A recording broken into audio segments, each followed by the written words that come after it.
As announced, this panel is about gender and evaluation. And the premise is that gender as a category, or we can even use the word discursive category, has to be inclusive. That is, women, girls, men and boys, and LGBTQ plus persons are agents, subjects in the conflict, and consequently also in any peace and reconciliation processes. We need to know what they are, how they interact, how they define themselves, and how they interact with the conflict.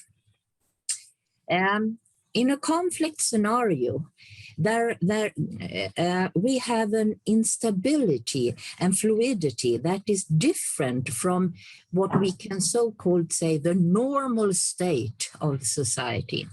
And if we believe that there are structures in the society, those structures are unstable and fluid in a conflict, violent situation. And we need to understand the dynamics, what's going on the ground.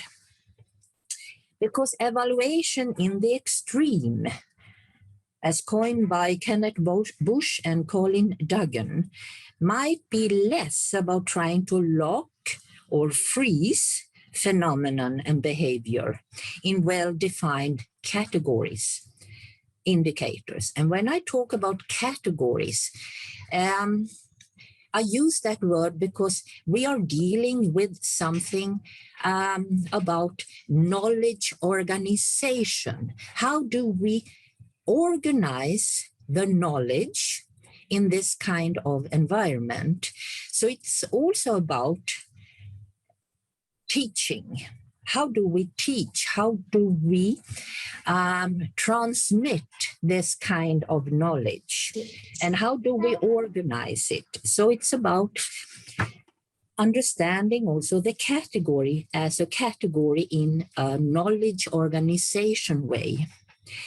Maybe it is even about how to handle ad hoc situations, which is another way of having a predestinated idea of how the conflict look like.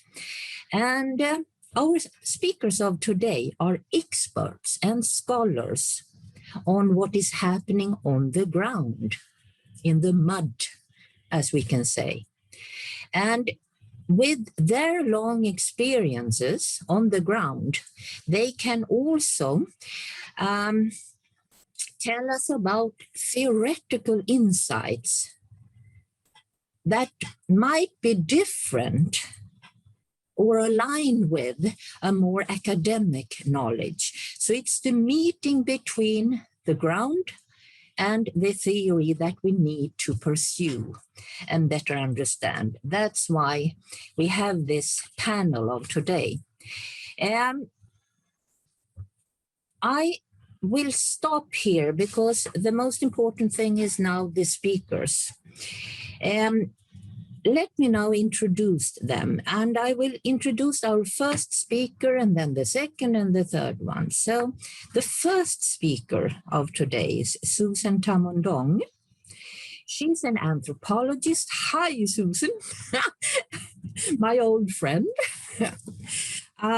She's an anthropologist and a world-known resettlement expert. She belongs to the group of senior scholars on resettlement, the pioneers, together with, for example, the world-famous Michael Czernea on resettlement. She began her career at Oxford University, and she has worked for many years at the World Bank and Asian Development Bank in higher positions.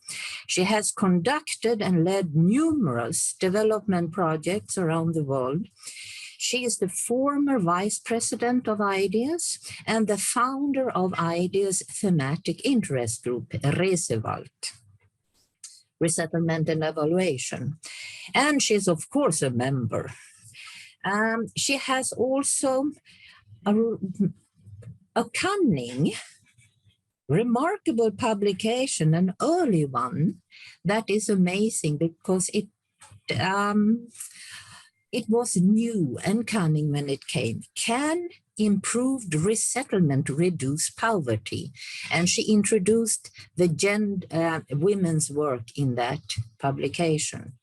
Her answer was yes. And today, Susan, we are really thrilled to hear your presentation.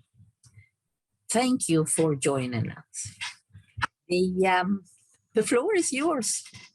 Thank you. Thank you very much, Inga, dear friend.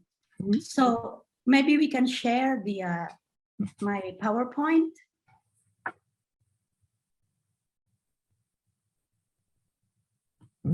Okay, great. Thank you, Lana. My topic today is how does conflict exacerbate gender-based violence in fragile environment? I would like to start with the introduction of gender-based violence. As you can see in the screen, gender-based violence and violence against women are two terms that are used interchangeably. Most violence against women is inflicted by men, unfortunately, and the gender-based violence affects women disproportionately. I use the definition by the UN Women here, where gender-based violence is any act of gender-based violence that results in or is likely to result in physical, sexual, psychological harm or suffering to women, including threats of such acts, coercion or deprivation of liberty, whether occurring in public or in private life. Next slide, please. Okay, so gender-based violence is an expression of the unequal power relations between men and women. It refers to any type of harm that's perpetrated against a person or group of people because of their perceived sex, gender, sexual orientation, or gender identity. It affects all of us, and it ranges from intimate partner violence to sexual abuse. Wait, I wanted to move this thing so I could see the, wait. Okay. There, thank you. Each of these have physical, sexual, or emotional dimensions. It has physical violence, verbal violence, psychological violence, sexual violence, and socioeconomic violence. Next slide, please. And there was a big meeting that took place in Turkey in 2011, May 11. And 4 years later, the things that they had advocated took effect. So in other words, they became a law. And the different types of violence were described in this convention and in this document. Psychological violence is in Article 33, stalking, Article 34. If people don't know what stalking is, it's someone following you around and you know, someone without your knowledge or without your permission is following you around. That's stalking. Physical violence, which is in Article 35, forced marriages, which is very common, especially in Africa, especially among young girls, and sexual violence, including rape. Next slide, please. Female genital mutilation, which is still practiced until now. In fact, UN Women, where I used to be an advisor, advocates for the annihilation of this practice. And this is a long process. This is really a long process because this is so much part of the culture in some countries. And I will go into that later on. Forced abortion and forced sterilization. And this is forced. You know, there are countries that agree or that approve abortion based on women's choices, pro-choice, but that is not forced. So that is different from this. This one is forced. Sexual harassment, as we all know, the Me Too movement, and aiding or abetting an attempt, unacceptable justifications for crimes, including crimes committed in the name of the so-called honor the honor killing. I think Hur knows about this because it happens in India or in Pakistan more than in other countries. Next slide, please. There is no single factor that can explain gender-based violence in our societies, but rather a lot of factors contributing to it. And the interplay of these factors lies at the root of the problem. The first one is cultural. The patriarchal and sexist views legitimize violence to ensure the dominance and superiority of men. The gender stereotypes and prejudice, normative expectations of femininity and masculinity, socialization of gender, understanding of the family under male authority. In fact, some societies prefer to have male, and if they don't have male, they abort them. So children are, the male children are favored because they will be the one to carry the name of the family. Of course, these days, the female surname is now accepted to be carried. So there are families that now follow the surname of the mother instead of the father. And a general acceptance of violence as part of the public sphere, like street sexual harassment of women, or as an acceptable means to solve conflict and assert oneself. Next slide, please. Religious and historical traditions have sanctioned the physical punishment of women under the notion of entitlement and ownership. The concept of ownership, in turn, legitimizes control over women's sexuality, which according to many legal codes has been deemed essential to ensure the patrilineal inheritance. And sexuality is also tied to the concept of the so-called family honor in many societies. Traditional norms in these societies allow the killing of women suspected of defiling the honor of the family by indulging in forbidden sex or marrying and divorcing without the consent of the family. I think we may remember the case in India, which was very, very famous, and the lady had managed to escape, and hopefully she's safe now. But there's a lot of cases like this where women are killed because they are suspected, they're not even proven, but suspected to have dishonored the family. Next slide, please.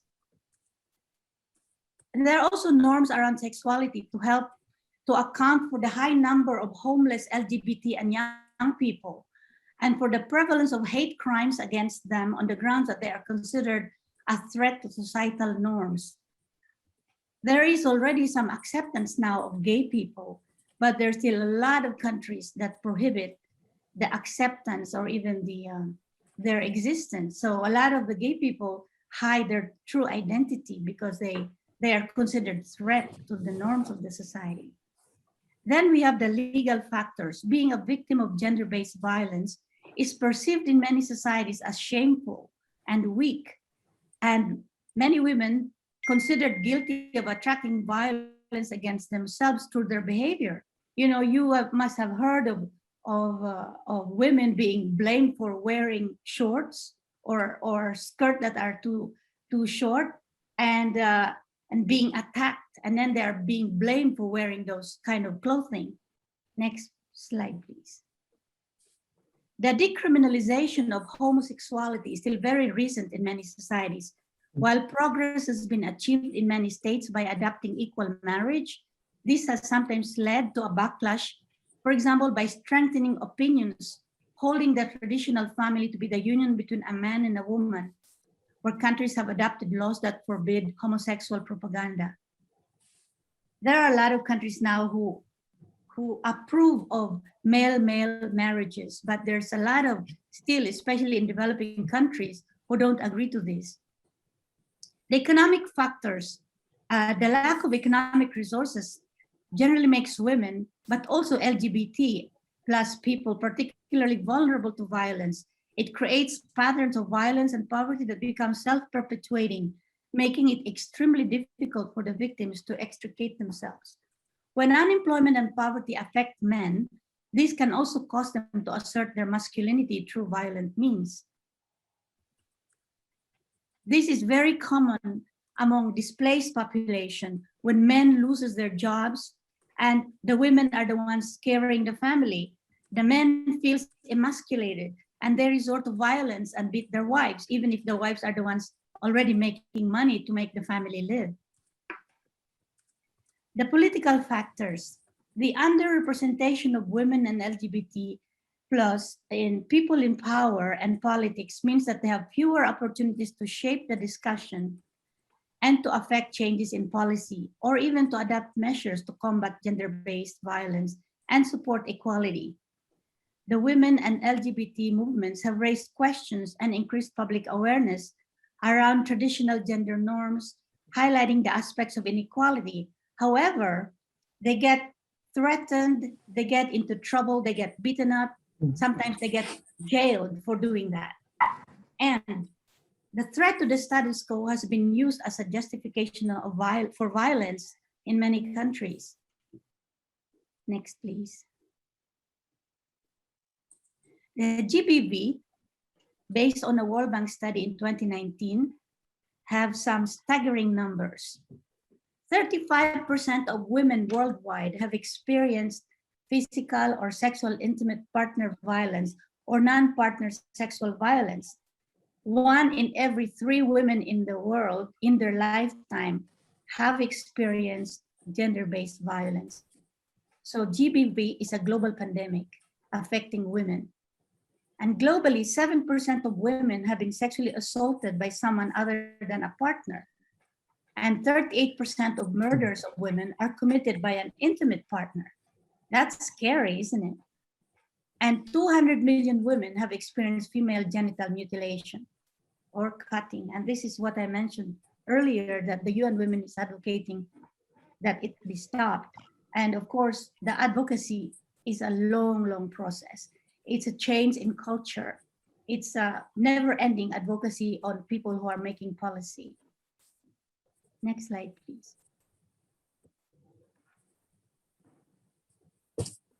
The increased levels of sexual and gender-based violence that affects not just women and girls, but also men and boys, are most common in fragile and conflict situations, both during and after conflict. While SGBV issues are known to be particularly acute in this situation, it's precisely the population in these settings who often have the least capacity to respond, because in some cases, SGBV derives from a breaking of social and moral order and increased impunity. It particularly becomes worse during conflict situations because there's no more police and there's no more moral order and there's no more institutional order. So people can just do whatever they want. So the SGBV becomes much worse when there is conflict and fragile situations. And there's been studies to prove these. Next slide, please.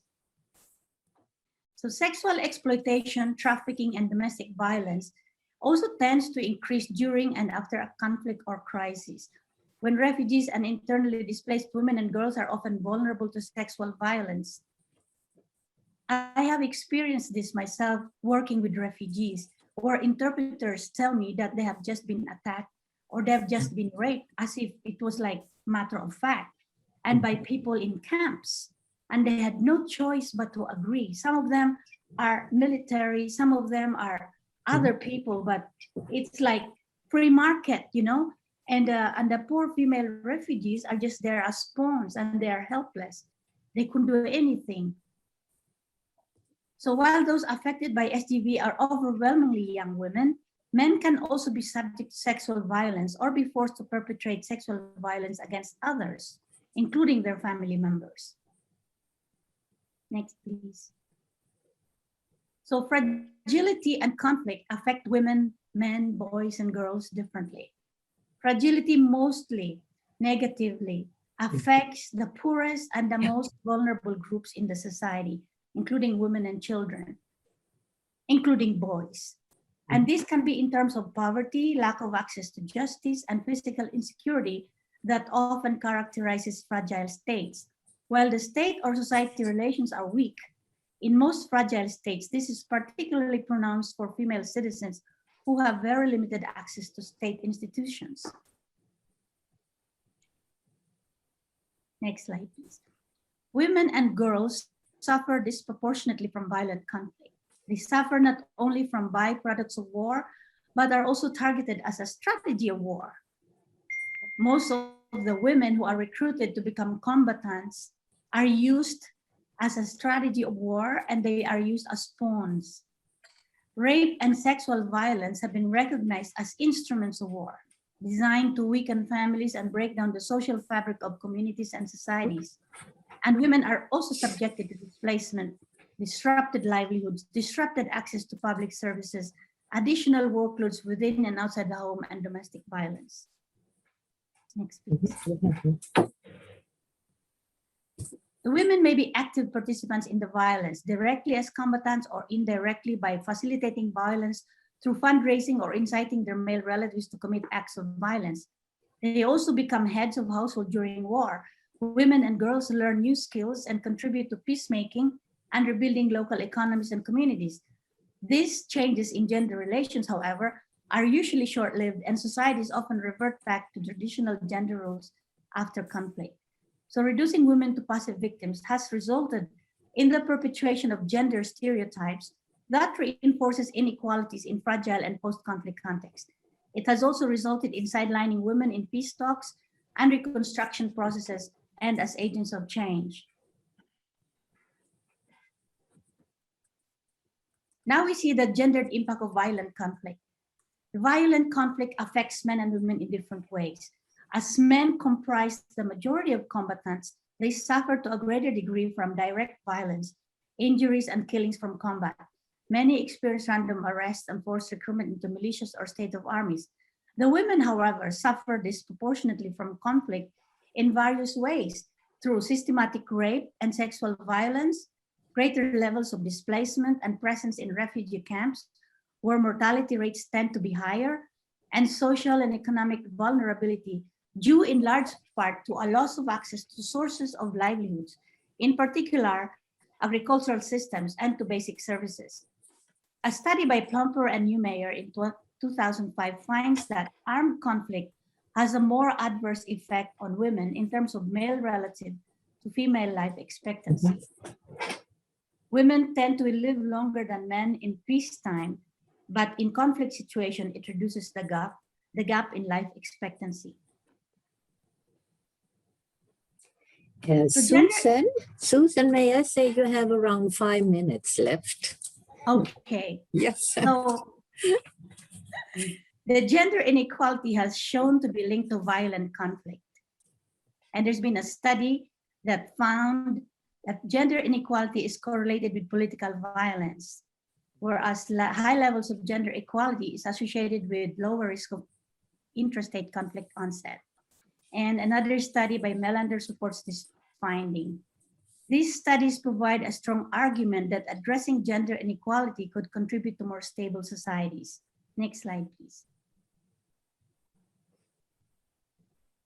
During armed conflict, and there's a lot of examples here of the violation of girls' human rights during conflict, where systematic forms of human rights violations have been made, mental, emotional, spiritual, and material repercussions. This includes detention with or without family members, abduction, removal from families and homes, disappearances, torture, inhuman treatment, amputation and mutilation, forced recruitment into fighting forces, sexual exploitation, and a wide range of physical violations, including rape, forced pregnancy, prostitution, and forced childbearing. These are horrible things that girls experience during conflict. Next slide, next please. And there's more statistics here based from the UN information that 2 million children have been killed in situations of armed conflict in the last decade. 6 million have been permanently disabled, 14 million have been displaced, and over 1 million have been orphaned. And over 250,000 are associated with fighting forces and groups. And every year, 8,000 to 10,000 children are killed or maimed by landmines. Next, please. So girls are subjected to sexual and gender-based violence during armed conflicts. And in addition, even if there is a statute against rape, there are still practices during armed conflicts. Next, please. And the exploitation is widespread, and a lot of it is due to the increased rate of poverty and scarcity of goods, because girls at times are pressured by their families to be forced to seek sexual exploitative alliances in order to have some food for their family. They engage in relationships against their will to be able to meet the basic needs of the family. So they become like the sacrificial lambs. Next, please. And also the exploitation of girls is exacerbated in situations where there are few opportunities to engage in livelihoods that meet the basic needs. And in situations where girls are coming from an environment where gender-based violence and exploitation are frequent, then it becomes an active role. It becomes like a normal scenario. It's very, very sad. Where the social structures and networks that protected girls are strained or no longer able to function, where justice and police mechanisms are unable to fill the gaps, then the conflict impact on girls becomes much worse. Just make it quick. Next, please. And there's more impact on girls here in terms of exchange for security, forcibly marrying men that they don't like, and all these things in order to save themselves from hunger and to help their extended family. Next, please. And the young mothers report that because they're often cut out of family and social networks, they struggle to provide education, food, and health to take care of their children because of the forced marriage. And many of these young mothers have lost years of education. And in order to pursue their livelihood skills, they have to sell their bodies. And by doing that, they are stigmatized. And because of that, they're excluded from their social networks. So really, they can't win. Next, please. So how conflict exacerbates gender-based violence? This is the meat of the presentation. Conflict breaks down social structures, community protection networks, and legal protection mechanisms. It fosters an environment where sexual violations and exploitation increases. Sexual relations can become increasingly violent, and taboos surrounding incest and underage sex may be harder to monitor for evaluators. This is going to be difficult and enforce as people are displaced, and the focus on the energy is the meeting of basic needs and security. Next, please. So how do we go from here? Addressing the complex development challenge of gender-based violence requires significant learning and knowledge sharing through partnerships and long-term programs. A good evaluation plays an important role here, presenting lessons to be learned by governments and institutions, shaping policies and global scenario. And I think we're going to learn from our colleagues on the next presentation. Addressing the sexual and gender-based violence requires concerted effort from men and women across the globe, not only to push back against what is often viewed as cultural norms, but also to reintegrate survivors of violence. And in the next slide, the OECD recommends that strengthening gender equality and women's empowerment in fragile situations is a critical factor for achieving sustainable peace and SDGs. Gender inequality, conflict, and fragility are key challenges to sustainable development and are inextricably linked. Women's active participation in conflict resolution contributes to peace and resilience, while unequal gender relations can drive conflict and violence. Thank you very much indeed, Susan. When I hear you, it becomes very urgent, but also depressing, that we are facing such a huge problem, and we have faced it for so many years. And we have so far lacked the to improve it. We might have improved the relations a little bit, but there is such a long way to go. I think there are many questions that we would like to ask you, but because of the time, I would like, first of all, to thank you, Susan, but also then continue with the second speaker. So the questions and comments will be raised after all the presentations. Let me now introduce our second speaker. That is Emma Rotondo. Hi, Emma. Emma is a social anthropologist, but she is also, she is a coach, evaluator, and counselor in logotherapy. That is resilience-focused therapy.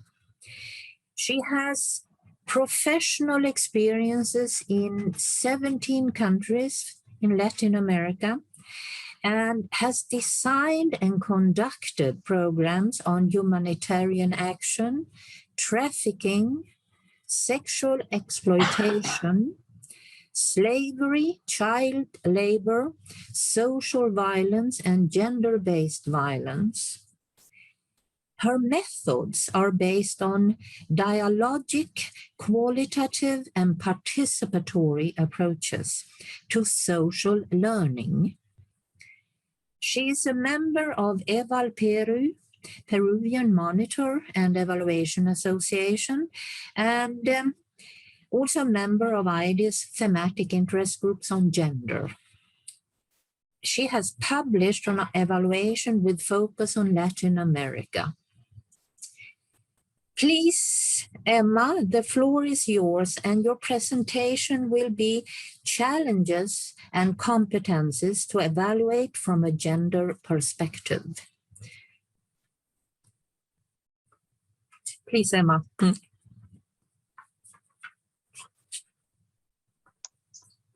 Many thanks for this invitation. I'm here in the front of the Ocean Pacific in South America now. Yes. Nice. I will address two major themes from a gender perspective: the challenges and competencies to evaluate, especially in fragile and changing contexts, but with a focus on humanitarian crisis and violence. In the current context of pandemic.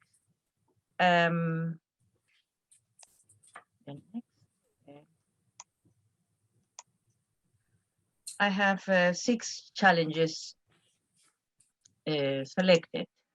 The first is understanding of gender principles and diversity. These challenges are all of these challenges, the 6, are for evaluators and for the management of projects and programs that have relevance to evaluation. No?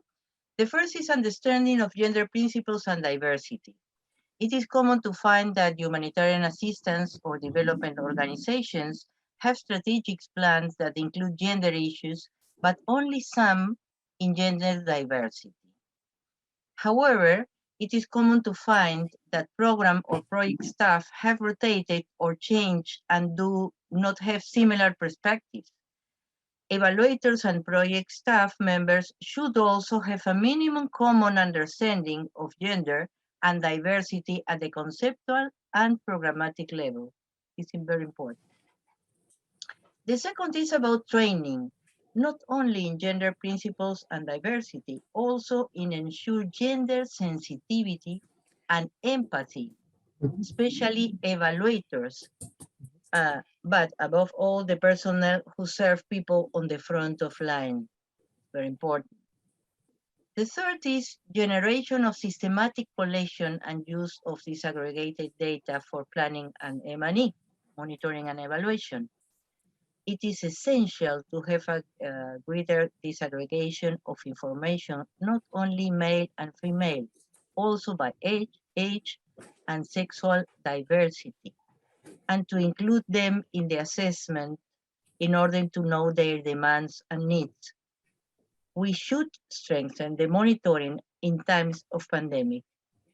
The fieldwork in evaluation is now a challenge. It's now a challenge. The fourth challenge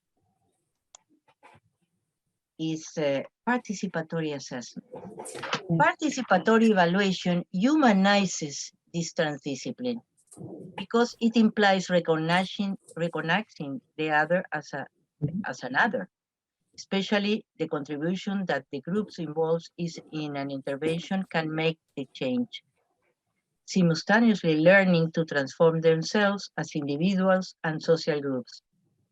Participatory assessments are key to using their findings to feedback into program implementation and to involve the target population in the solutions.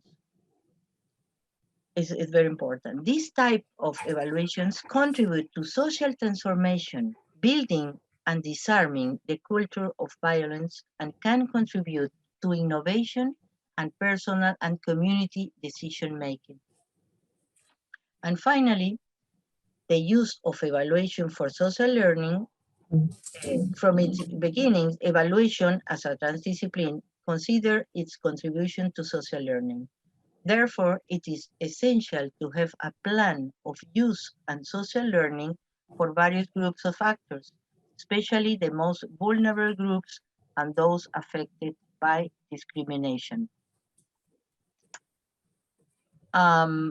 The other theme is evaluators' competencies.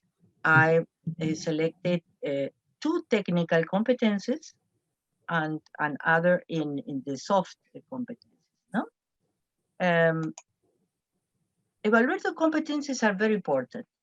We refer competencies to a set of skills, knowledge, experience, and expertise adapted to the characteristic and context of the evaluation.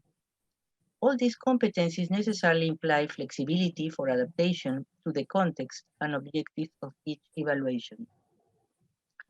The first main competency is knowledge and understanding of the gender and diversity issue in context. Given the complex and multidimensional characteristics of fragile and changing context and the social phenomena involved in situations of vulnerability, it is important for evaluators to know and understand how these situations work, especially how they affect gender, generation, and vulnerable groups. In many cases, conflict increases the burden of women, as Susan explained before. Conducting a diagnosis, a study on gender inequality, or consultations with population are key before evaluation starts. The second main technical competence is knowledge, adaptation, application, and innovation of techniques. The evaluator should be able to adapt and modify the evaluation process, including the resolution of potential conflicts to focus on people. Although there are several techniques, it's necessary to be flexible in order to create appropriate tools. I use, for example, when interviewing on human trafficking issues, a very delicate aspect in order not to re-victimize the victim with questions, I work with drawings, for example. No? For example, in your present life, which doors have I opened and which ones have I closed in my life? And from there, through a Socratic dialogue, I inquire about resilience by visualizing their future. Mm-hmm. It's very important not to proceed with data collection if there are any risk of harm to the respondents. So we should be able to innovate also. The second type of competencies, evaluators soft competencies. No, I selected 1, 2, 3, 4, 5 evaluators soft competencies. Soft competencies are personal attributes related to emotional intelligence and the ability to cope with unforeseen, conflictive, and constantly changing situations. They are also called transversal, critical, socio-emotional, or personal social competencies. This type of competence focus on skills related to dealing with people, such as communication, negotiation, conflict, collaboration, or intercultural skills. Goleman, the author of Emotional Intelligence, said, for better or worse, intelligence may not matter at all when emotions dominate. As professionals in any area, soft skills are key and can be trained. However, it can be stated that there are some competencies that are fundamental for evaluators working in fragile and changing contexts, and where gender-based violence is prevalent. The first is, for me, self-knowledge. This involves developing the capacity to know oneself, to distance oneself and self-regulate emotions, to be connected with internal resources that allow one to be centered and present in interaction, especially with social groups and different and conflicted contexts. This involves, among other things, observing and recognizing one's own moods and those of others. Self-knowledge is key because in crisis context, the evaluator faces critical situations and must respond appropriately. The second soft competence is empathy, active listening, and communication, that are the ability to connect with other people's feelings and perspectives. Active listening as a factor in human communication, making judgments in conversations. Is the ability to understand the judgment of the other with respect and openness, dialogue, and learning to compromise. Willingness to listen to others and to recognize different perceptions and interests. Also creativity in questioning, generating, and applying knowledge. Empathy, active listening, and communication for me are very, very important. The other is process facilitation. In these environments, the ability to facilitate process and environments for meaningful learning, no? Selecting the techniques, moments, and environment for discussion and exchange. No, it's very important in evaluators. Now it's very important also the virtual facilitation, no? The online facilitation. We should have a wide repertoire of group dynamics, adapting the local characteristics and access to technology, of course. It is essential to have tools for the digital facilitation of meetings within the framework of evaluation. And finally, negotiation, problem, and conflict management.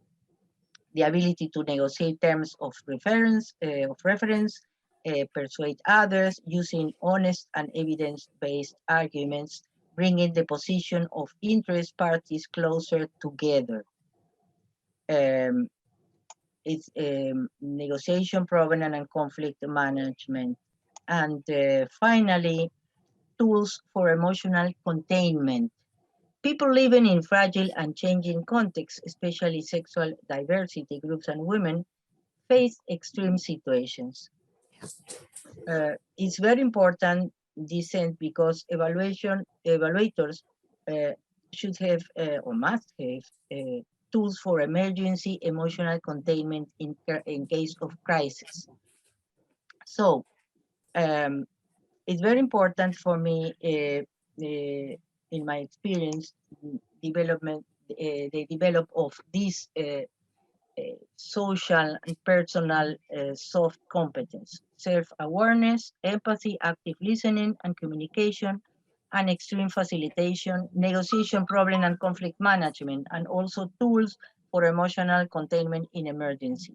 So not only technical competencies, but also these soft competencies. In my experience, it's very, very important to manage evaluation in this type of context.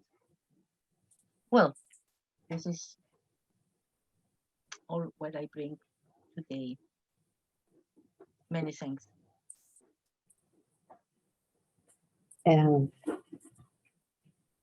Oh, Emma, you finished. Wonderful. Yeah. I thought you had a couple of more slides. Yeah, a couple for the second. Oh, yes, wonderful. This is many of, yeah, we have received several chats here and comments in the chat. But we will bring it up at the end. Just shortly, I agree that the emotional part of these soft competences that you talked about, which was brought up in the chat, are incredibly important, but also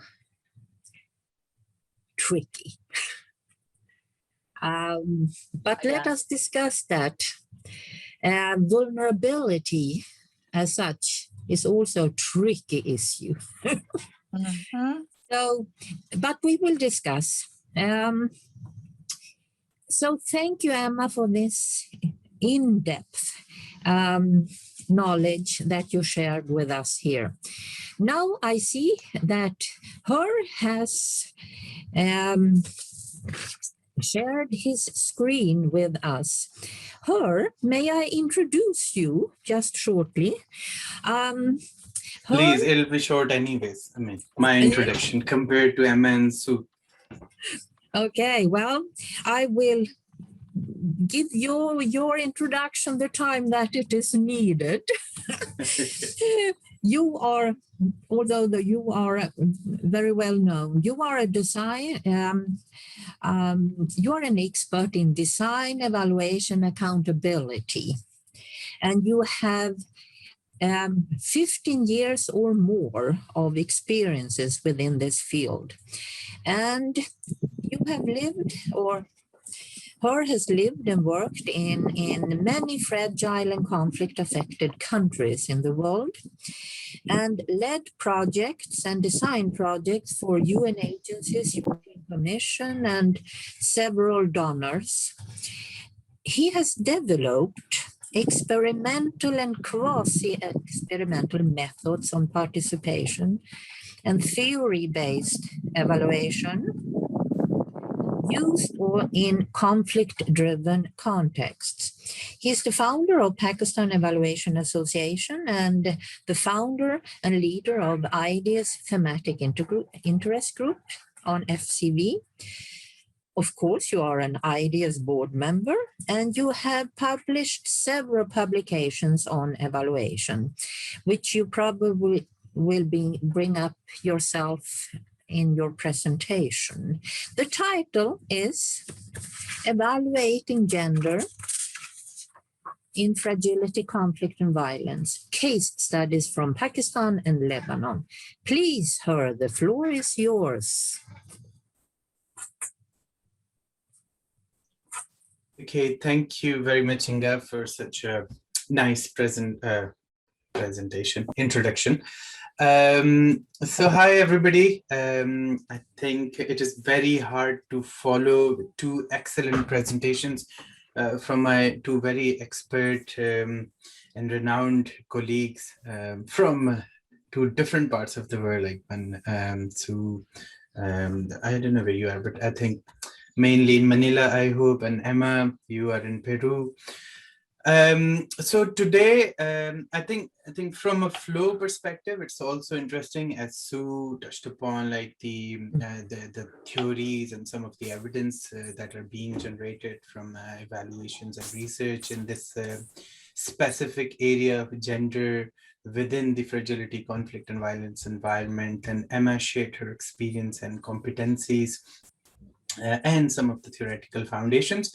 So I have some of my experience here, but then I'll be practically discussing two of my evaluations that were on the same theme, one specifically from Pakistan, one was a more MENA, Middle East, North Africa region evaluation, but we focused on Lebanon there.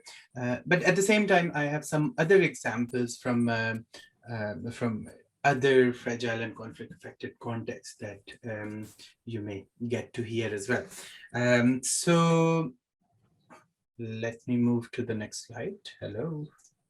Okay, so what are some of the measurement related challenges that the evaluators face in this context of evaluating gender in situations that are not stable, can be fluid, or can be long-term protected crisis, like, say, for example, Afghanistan for over 3 decades now.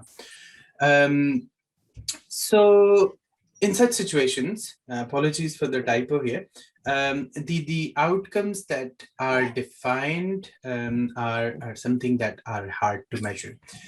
And there are two strands here. One is gender, which in itself is something that is very complex to measure. I mean, there are various definitions of things. There are various perspectives. There are various norms by different people with power, people with no power, etc. And there is this fragility, conflict, and violence situation. So I'll be using FCV quite a lot throughout my presentation. So FCV, relates to fragility, conflict, and violence. I think I'm very confident that it's a term that's pinned by the World Bank in its literature. So FCV and then gender related issues. And so this makes it difficult to explain how change happens in a certain context. There is weak theoretical foundation, weak evidence base, although there are quite a lot of evaluators who are working very hard, and there are lots of networks that have been established. There is this Eval Gender Plus, which I'm part of. It's an initiative led by Eval Partners. I see a lot of our participants today are actually from the Eval Gender Plus group. There is this GENSA, the Gender and Equity Network of South Asia. I see Rashmi and Sonal and Zan here. So there are, and many others. So there are these movements that are really striving to gather evidence and also on different ways of how to do things better, how to do better evaluations. And then, I mean, there is this pandemic situation. So it's been, over a year now. So from the gender-based, domestic violence, intimate partner-based violence perspective, things have really become more complicated. And talking about vulnerable groups, for example, let's say specifically women who are facing domestic kind of violence are now bound within, in most of the countries, it's hard for them to access. I mean, first of all, if it is available, any kind of shelter by the government, but then even something is available, there are these health related issues like whether to go and access them in a pandemic situation where, health is a priority kind of thing. So the situation is never easy. And then access. Overall, in a FCV context, in a fragile environment, conflict-affected setting, it's hard to gather people for a discussion. I remember in Swat Valley in Pakistan, that is, where Malala Yousafzai used to live before she moved to the UK. We gathered some people together for a focus group discussion, and apparently it didn't go very well. But then we had some smart people there, so they said before things go out of control, they stopped the focus group discussion. So, I mean, these kind of settings are different than normal setting. So we have to be very careful. But then on top of those, we are there to discuss some sensitive topics, sensitive issues, for example, gender-based violence, sexual violence, early child marriage, etc. These kind of things, so which are sometimes breaking the taboos in the society. It's about challenging the patriarchal nature of the society, which my colleagues discussed earlier in their presentations. So it's a bit challenging. So it could create some kind of violence. So let's discuss in the next slide, I mean, how evaluators could tackle. So trust is another issue. I mean, in these settings, you know, there's, I mean, who could you trust? I mean, would you trust the government? You see in a lot of FCV settings, the governments are themselves involved in some kind of, you know, conflict. I mean, which side would you take? I mean, like if you take the example of Syria a few years ago, there was the regime, there was like the ISIS, there were like the other different groups. So who would you know, go with? I mean, this is a complex issue. But then on top of that, you know, the perception of peace is quite contested in this context. I mean, there are multiple definitions to it. And then based on that, how would you adapt? Learning is again, I mean, you know, it's such a changing context. What would work tomorrow may not work tomorrow. And then specifically talking about gender in an FCV setting, it's quite a broad topic to study. So we can't generalize just focusing on like just one community. So it's also thinking about like how could you afford to do a larger study that could you know, generate some reliable and valid results for you. Okay, so very quickly, I have, okay, there is a numbering problem here. There are 7 key principles that I have tried to, you know, gather from my experience so that we can quickly discuss them here in this presentation. So let's start with number 1, understanding the context. I think I just gave a brief introduction of the context of like what we are really dealing with in the previous slide on challenges.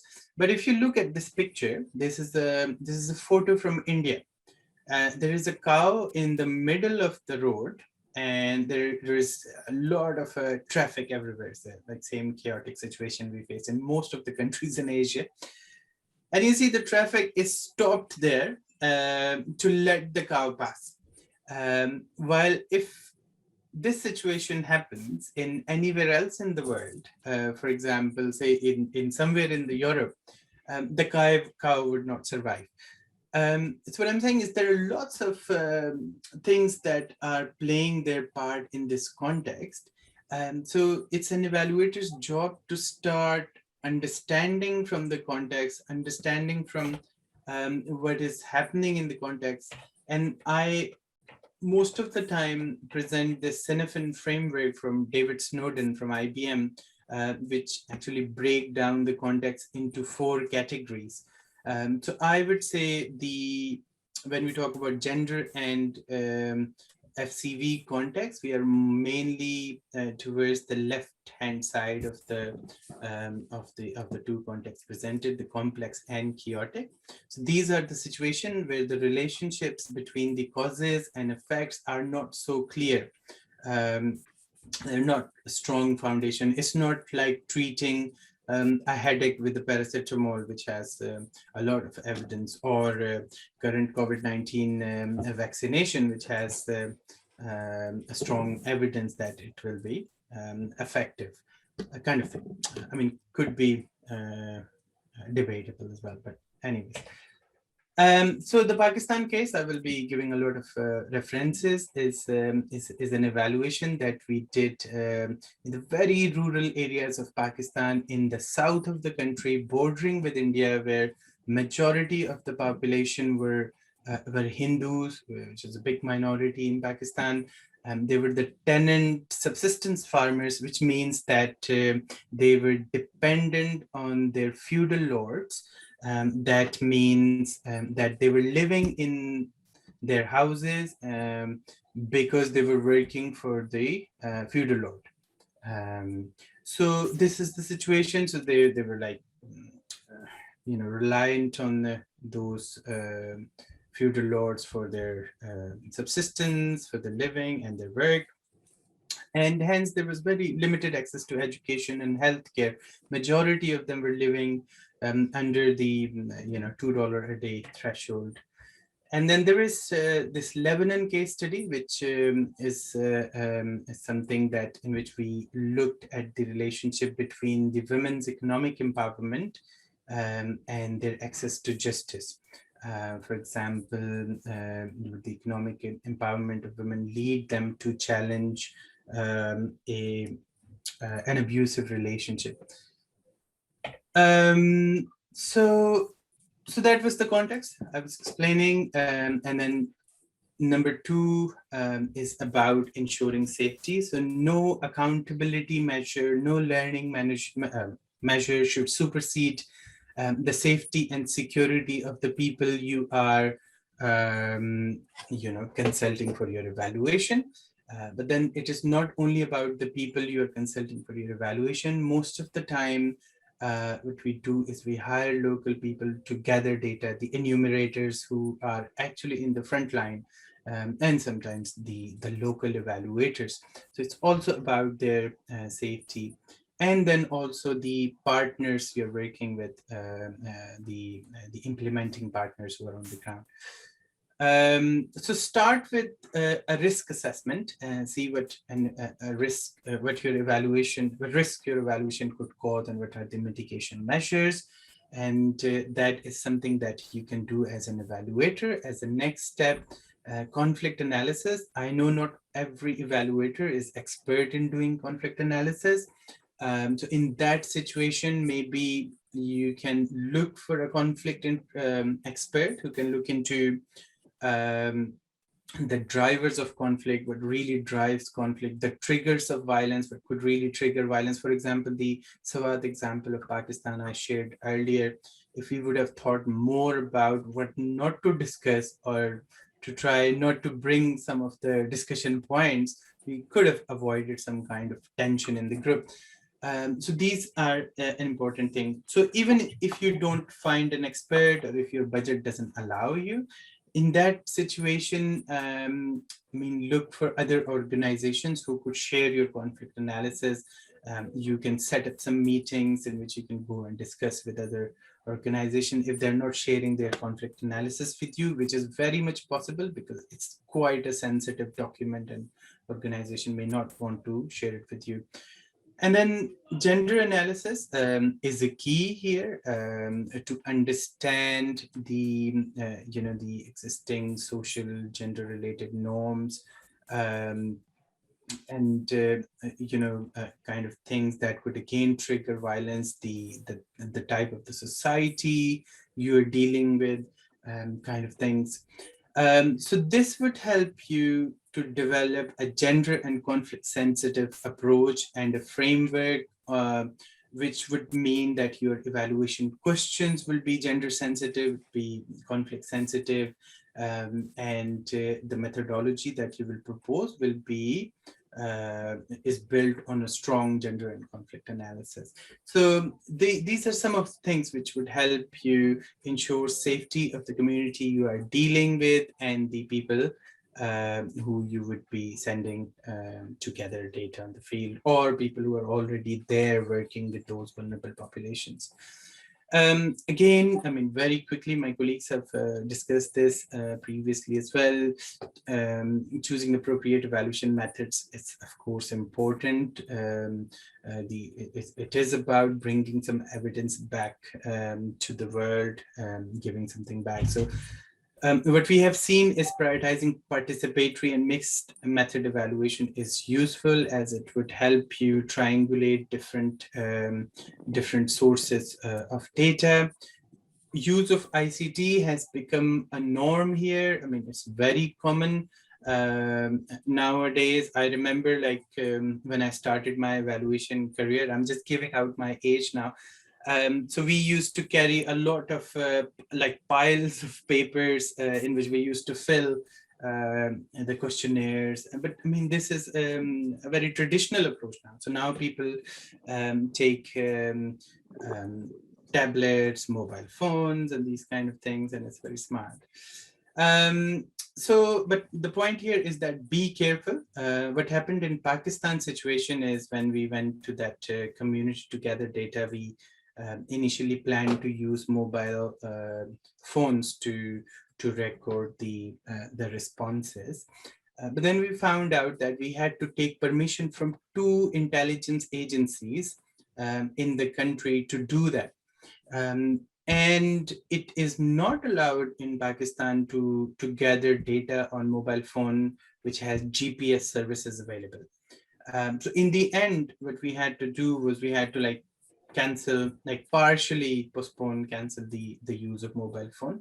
We used the more traditional method of like the paper-based questionnaires mainly.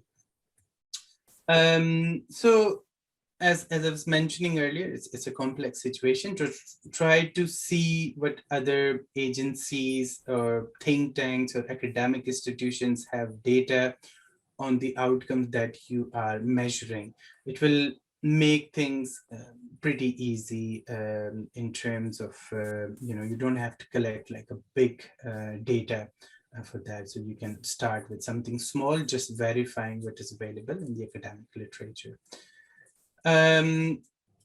So there are various ways, methods and tools at impact, outputs and outcome level that have been tested in such situations. So, I mean, I think evaluators of our time are lucky that there are many examples available.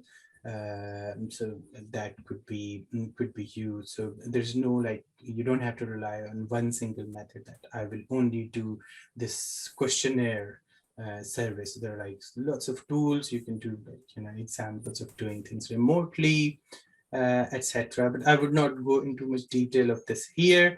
I have this very interesting, it's basically an online report on Sprockler that we did from that Pakistan evaluation. On the right-hand side graph, you would see that we asked the participants that how easily did other people around you accept the change that you have observed. Were there resistance or like was there support of the change? And as I mentioned earlier, the project was about gender equality, mobility of women in that very rural community in Pakistan. A lot of gender stereotypes, taboos associated to it. So we found that majority of the men, the green dots, found a lot of resistance, while the women in the area, which are these blue dots, felt that there is a support to change. There is support for them to go out, and do business or work or bring raw material for the stitching work they were doing. There's very famous stitching in south of Pakistan, in the Sindh province. And we have, I know there are Sonal and Rashmi from India, so that borders with Rajasthan. So it's like a similar stitching. It's very famous. It's like internationally recognized. So that was the work they were doing. So they found a lot of support. So this was pretty alarming, as the intervention was mainly targeting the women and not the men. But there were some work around awareness raising activities and a bit of training to men as well. So we gathered the people as part of the evaluation, and we said, "Oh, why is this? We are struggling to understand this." And then the men told us the reason they have resistance is not from the same villages they are where the program was implemented, but the neighboring villages who had an idea that their women are, I'm not endorsing it, I'm just presenting it as an evaluator, that their women were not in their control anymore. So they go out, they do business freely, they gather raw material from neighboring villages, so they're moving around. So they thought it as a challenge in their community, which I would see as a change process. I mean, like somebody is doing something different. But those men were constantly bullied. So they presented in the evaluation as a big resistance. They said, well, we face a lot of challenge. But then in the same power structure, these women that we worked with were mainly concerned about their own families, the power structure within their own community, within their own households. those dynamics were like quite a lot like tackled with through this evaluation, through this intervention. So it's interesting. So don't rely on standard traditional ways of doing evaluations. You can be innovative, but then always remember the rule number one: ensure the safety. Make sure your evaluation framework and approach is based on gender and conflict sensitive principles. So do innovation, but the safety comes first.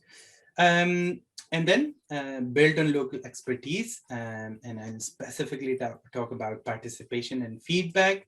I have these two examples. Hur, Yes. excuse me, you have a couple of minutes left now. Okay, super. Yes. Okay, perfect. I think I just have three more slides to go. So local expertise, participation. In the first photo is an evaluation in slum communities in Sierra Leone, in which what we did with the multiple languages, because a slum community, Inga and Sue are the expert on the resettlement topic. So the slum communities are very fluid. People come from the rural areas to the urban area, do their work, and then move. Multiple languages and culture. So in the first one, you see some people from within the slum communities who were trained in an approach called participatory video and most significant change. So they gathered the data themselves, analyzed it. The next photo in the middle is about a child safety report card that we produced in Uganda, DRC, Afghanistan, Syria, Lebanon, and a lot of conflict-affected contexts in which children are trained to gather data from their peers, like from their schools, without compromising on their safety, like from their cousins, their family members, their school class fellows. And then they consolidate. And in Uganda, we found that the children who gathered this data once presented it in the African Child Day. And there was a minister who was very impressed, and he invited those children to come to the Ugandan parliament in Kampala and present to the MPs. So I think that was a very, confidence booster to those little evaluators or data gatherers.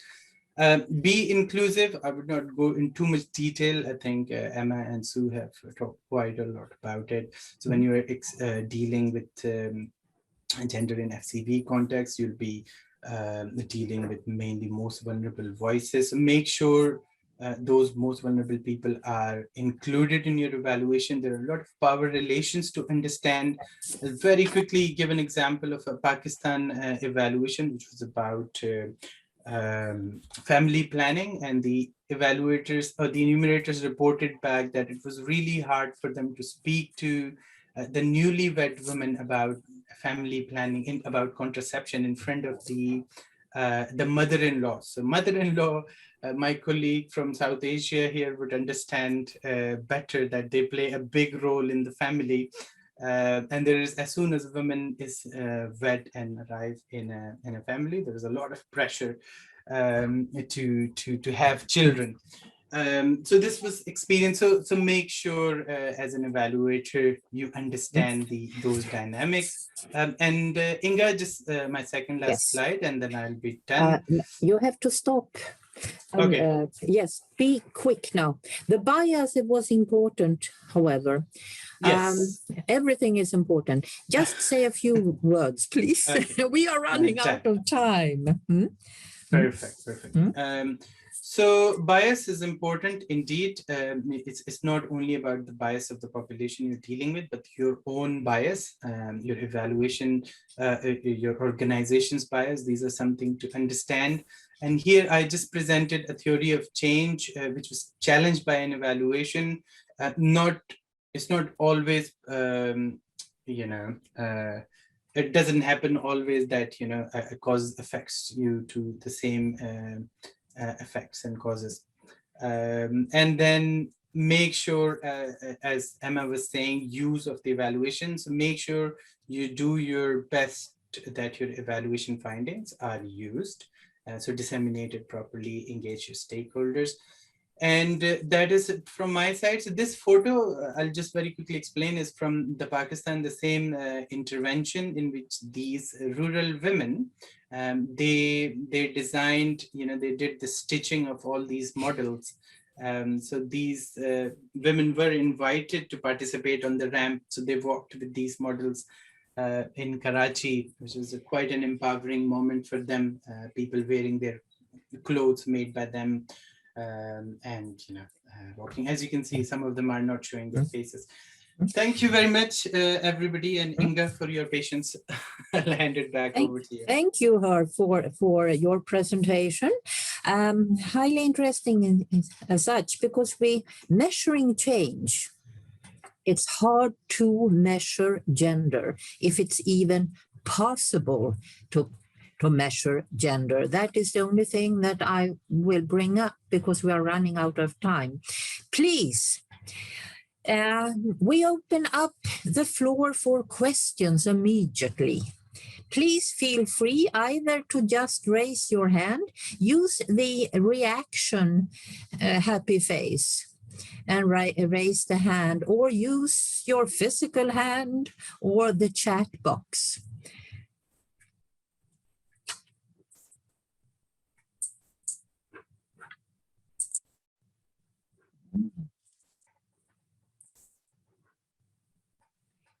Inga, there were some questions I saw on the chat earlier. Okay, yes, please. I cannot see them now. There were a few questions, I saw it, but... Questions. Probably early on then. Can you remember the question? I have a lot of questions here. A lot of hello. Hello. Here is a question about some link and reference to emotional containment tools here. Yes. Can you answer that, yes. Emma, please? Yes. There, here, I wrote here about, there are two main authors about emotional containment and trauma, and are Peter Levine and David Berceli, for example, no? Other question here for me is about also emotional containment, an example, no? Can I? Yes, please go ahead and answer. In my opinion, it is important that evaluators are trained in other specialties or complementary disciplines. For example, I am trained in trauma care. In fact, I am also a psychobody therapist with the bioenergetic approach of the psychiatrist Alexander Lowen, and I know tools to contain crisis. You can get them, for example, breathing with the victim, for example, visualization, taking with authorization the hands, and also some relaxation exercise, no? It happened, for example, to me, an example, no? That a teacher went into a crisis in a group interview about sexuality, no? Cry and cry and crying, he said, it happens that when I was a child, nobody took care of me with love. And the group immediately was with the people before the pandemic, no? The group immediately embraced him and gave him words of comfort which calmed him down. It's important to have also a group contains, no? The group contains the people that are in crisis. But it's important to be trained. The evaluators that are in this field should have some tools to contain emotionally, no? It certainly is. And we are trying to get all these threads or paths together, Susan and Emma and Hur, because you have all highlighted different aspects here, but also partly overlapping. Any more questions? I saw a hand here somewhere, but the hand disappeared. Here we have, please, Manon. Yes, thank you for your three We can't hear you. We have difficulties hearing you. Yes, I think you. Yes, we can hear you. Speak very close to the. Yes. Yes, I will do. Sorry about that. Mm. I have a question to Hur. Yeah, Hur, you presented quite various methods, and you have also a very telling slide with all kinds of methods. And I was just wondering, in your experience, when you really deal with gender in conflict, would you recommend like outcome harvesting or social network analysis? What is your experience with these methods? I use them quite a lot, but I think in such a volatile context, it's quite hard. Well, it's about they map situations, so they fix them, whereas these situations are completely dynamic. So could you tell us something about your experience with these two methods, please? Yeah, sure. Menon, thank you very much. This is a very important question. And again, in 20 minutes, it's very hard to get into like very deep conversations about these things. I mean, I have used outcome harvesting quite a lot, and actually different variations of it. So for example, particularly using outcome harvesting in a conflict situation has been very effective. It is because, as I was mentioning, these are hard to measure outcomes. The relationship between causes and effects are not clear. So something that is designed 5 to 10 years ago on an intervention may not be valid. And most of the situations where there is conflict situation, there is this fluidity, sometimes you just start the intervention without having a theory of change, without having a log frame. And that is for multiple reasons, because the need is so high that if you delay, there will be more lives at stake. So there'll be more harm. So you just like start an intervention. So in such situation, outcome harvesting brings in a perspective where you start looking back retrospectively of what you have done, and then trying to find like what has contributed to what, like what change has happened.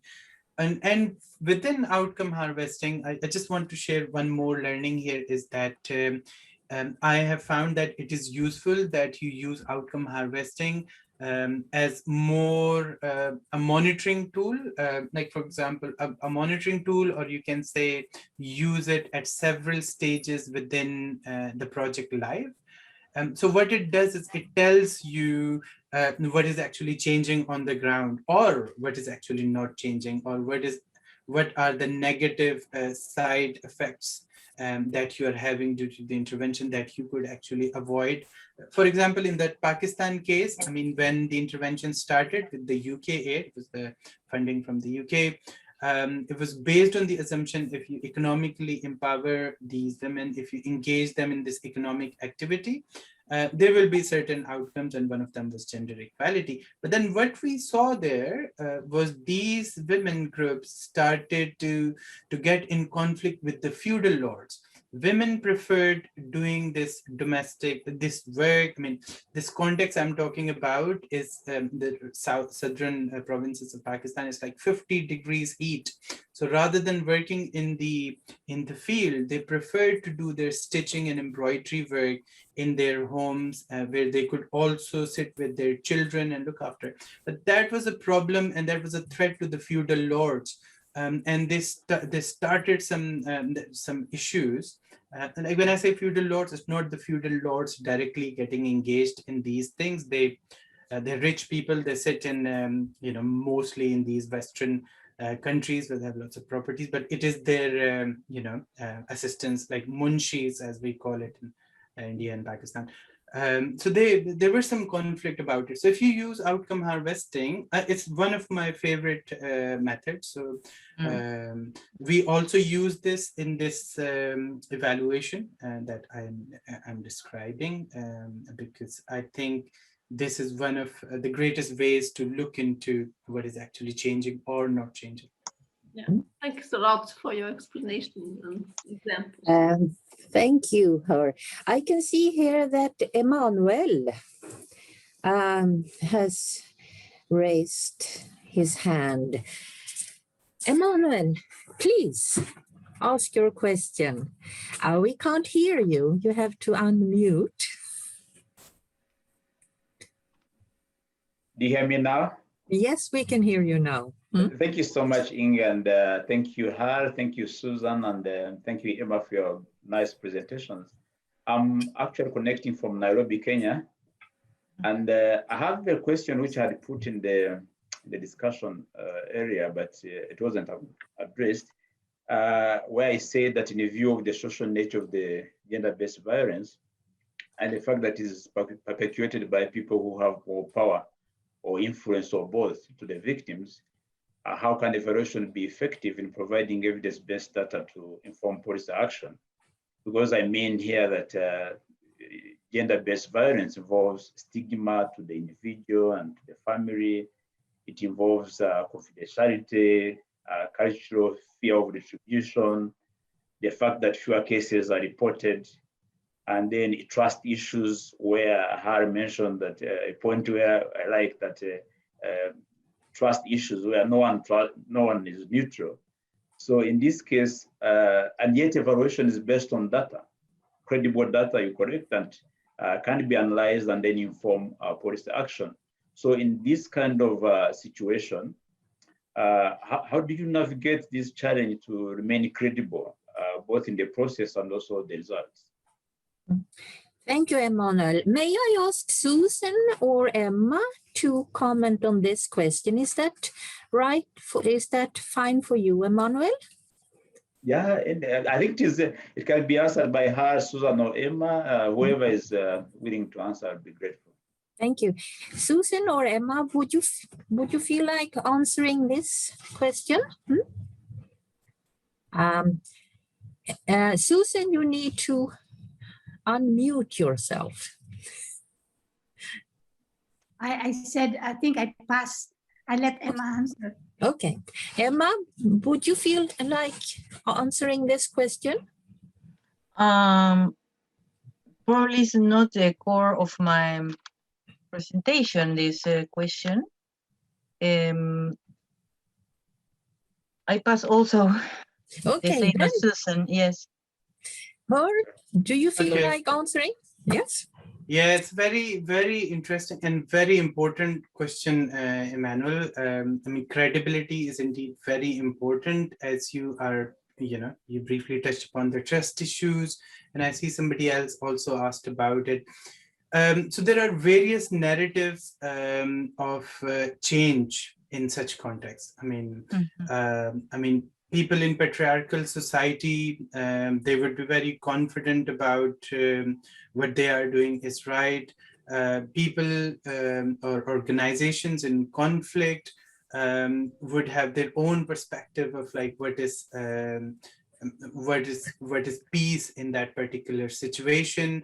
And you are an evaluator, you are in the middle of all these narratives, and you have to present that, hey, this is right. And I also mentioned the governments are also in such situations. And we have seen a lot of things going in wrong direction in somewhere in sub-Saharan Africa, where some of the UN agencies found out about some vulnerable groups in very far-flung areas, and then they had to take permission from the government.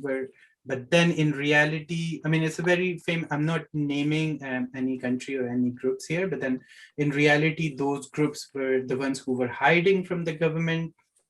So as soon as the government heard about it through the permission protocols, before the agencies got there, those groups were vanished or disappeared. So there are a lot of these things. So I think the inclusion and participation principles that I discussed in my presentation are very important. Build on the local knowledge, and that starts from understanding the context, understanding what actually triggers those problems, and that also addresses in relation to how to speak to people, your questions being conflict sensitive, being gender sensitive. And this is how you can build on a credible evaluation report. And then also the last point that I briefly touched upon was about the validation.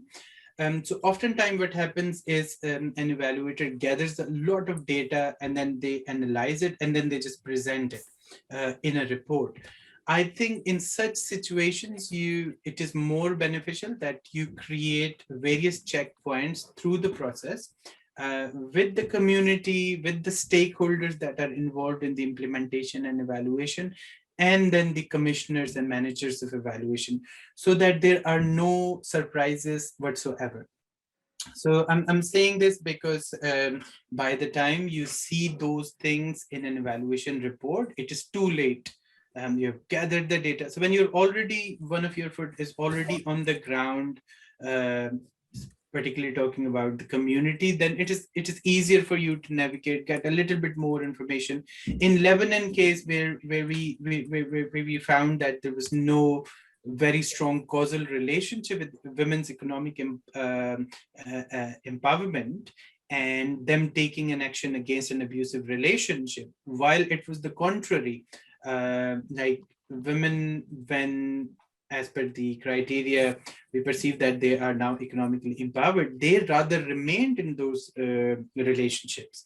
And it was a big question mark. I did a lot of research to find out if there is any evidence of why this is happening.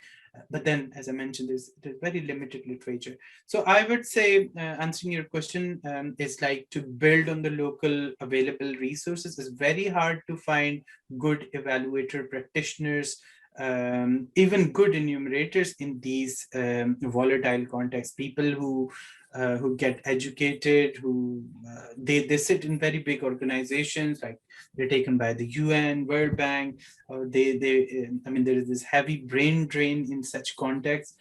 So they move. So, I mean, cutting the discussion short, I mean, make sure that you engage as many local people.